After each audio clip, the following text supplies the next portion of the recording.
Welcome back, guys. My name is Viox, and the spoilers for Chapter 1006 just dropped a couple of hours ago. So if you're waiting until the scans or the official releases come out, then go ahead and dip out now. I'll just wait for you here.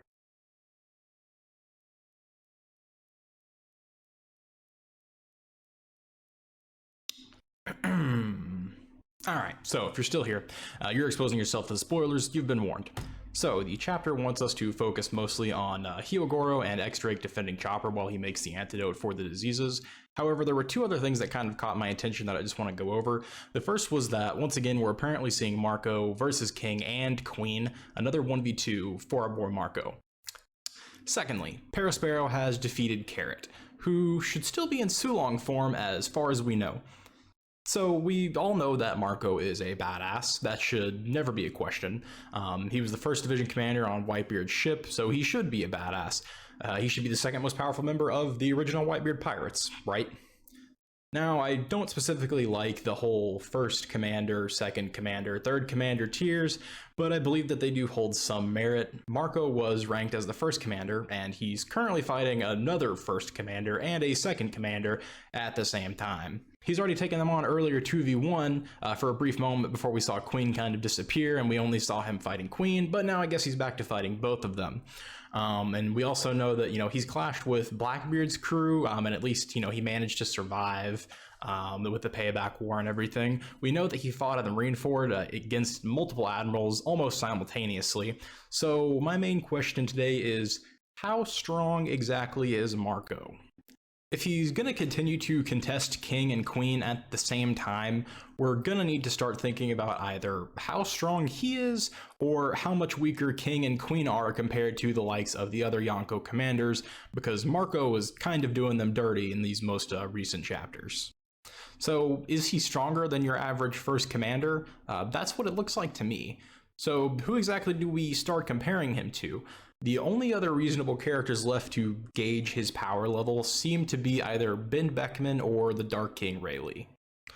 And we know that these characters are considered much stronger than your average Yonko commanders. We've heard before numerous times that Shanks' crew is much more powerful than your average Yonko crew. And we saw Benn Beckman basically make Kizaru at least freeze up for a few moments to assist with the Straw Hats getting away at Marineford. As for Rayleigh, it's Rayleigh. He's nicknamed the Dark King, for God's sakes. He's obviously immensely strong. Many people put him at Yonko level on his own. So if he comes out on top in this 2v1, I think that we'll seriously need to start considering putting Marco into that category as well. It makes sense for someone who has one of the most powerful devil fruits in the entire series. His Phoenix fruit is absolutely ridiculous. The healing aspects are insane.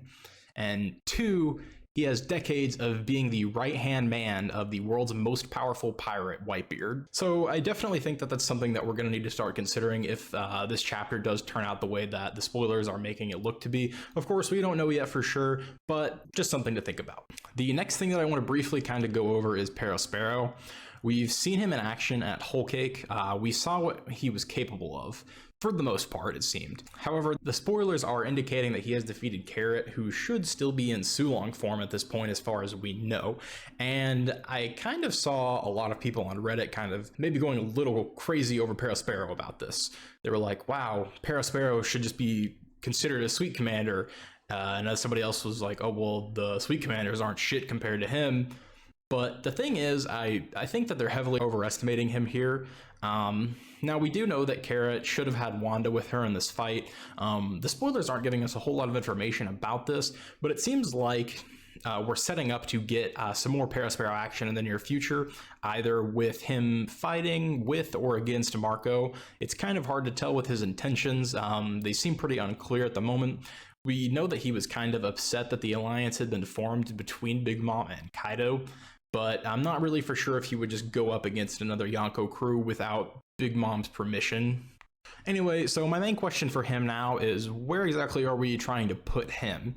Did we underestimate him in Whole Cake Island, or are people going too far saying that he's as strong or stronger than Katakuri?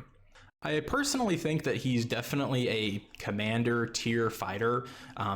but I don't believe he's as close to Katakuri, especially not anymore. Maybe when he was, in his prime. He's an older dude now. Like I said, he's certainly still strong, but I don't think that he's near Katakuri's tier.